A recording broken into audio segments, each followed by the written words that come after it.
After recent allegations of Chael Sonnen attacking 5 people in Las Vegas, which I'll link a video on the top right explaining the incident, Jon Jones critiqued Chael Sonnen and said, "It's interesting how sometimes the people who are praying for your downfall and wishing bad on you end up receiving everything they wished on you." As we know, Chael has always been the most vocal of Jon's poor decision making throughout his life outside of his career. Well, Daniel Cormier and Jon Jones have had their fair share of exchanges as well, but DC felt Jones would be within his right now to take jabs at Chael since Chael always injected his opinion in almost every opportunity he was given. Daniel said, "Chael, my boy, is going to say whatever he feels like saying, and in that, you open yourself up for that rebuttal if by chance you find yourself in a situation." Unfortunately, Chael finds himself in a situation, which I have no knowledge to speak on. Now, the man that sat up there for years, Chael, has allowed himself to be judged by a man that's truly been the butt of everyone's jokes for so long. So I asked myself, are we adults? Yes, we are. But in this instance, do I think Jones would act like one? Absolutely not.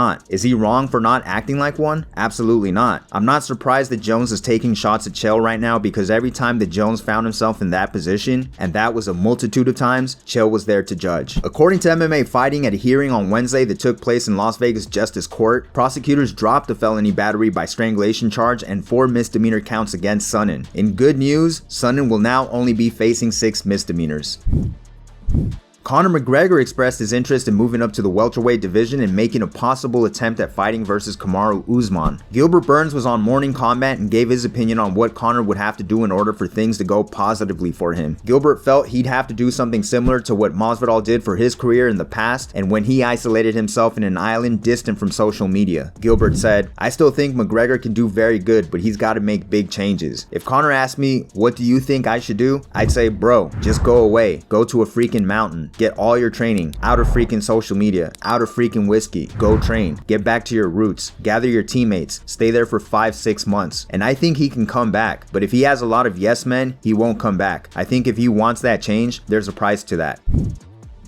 George St. Pierre heard about Francis Ngannou fighting versus Cyril Gane with a knee injury for his last fight on his contract and felt that he took a huge risk and definitely deserves to reap the rewards for it after the constant contract disputes he's had with the UFC. GSP felt Ngannou deserved to get paid his worth and expressed his concerns if Ngannou decided to cross over to boxing to get paid. GSP said, "Man, that guy crossed the ocean with a boat and nobody could swim. That guy could have died. So for him, the significance of fighting, it must be different for him, coming from that background. He's got an incredible story and he made it. I'm so glad that he made it. And now he deserves it, 100%. I heard he fought his last fight with a knee injury. That's crazy. He took an enormous risk. Life needs to pay him back. He worked too hard for this. He deserves it, more than anybody. I'm telling him as a friend, he needs to get paid to his value. And if he's not satisfied with what the UFC gives him, go get your service somewhere else where they're gonna pay you well. Because he's not young. He's coming to a point that he's a heavyweight. But heavyweights, you never know what can happen. One punch can change the fight. It's very rare that you see a heavyweight staying champion for a long time because of that reason. So he needs to get paid. He needs to go somewhere where he's going to be paid to what he's worth. And if the UFC is not ready to do this, now he has the power on his side. He can negotiate now because of his contract. I believe he's in a very good position right now. I think he deserves it. That kind of money. Millions of dollars. But deep down inside, because he's such an incredible talent in MMA, I'm afraid that if he goes to boxing against Tyson Fury, yes, he's going to make one shot against Tyson Fury with a lot of money. But he's a specialist of mixed martial arts. Tyson Fury has boxed all his life, so the odds will go towards Tyson Fury in a boxing match. Of course, they will never fight in MMA because Francis will crush him in under 30 seconds. But I'm just afraid that if he steps into boxing, maybe he's gonna get the punch. Sometimes that stuff can break a career. So if I would be him, I would tend to fight in MMA as long as I'm not tired of doing it. And when he's at the end of his career, if he wants to do a boxing fight, why not? But it's up to him. He can do whatever he wants. And if you look at him, all his life, the odds were always against him and he always made it. So maybe he's gonna knock out Tyson Fury, and I don't know what I'm talking about. Who knows? I wish him the best. Francis heard what GSP had to say and said, "Legends always speak with wisdom." Thank you, George.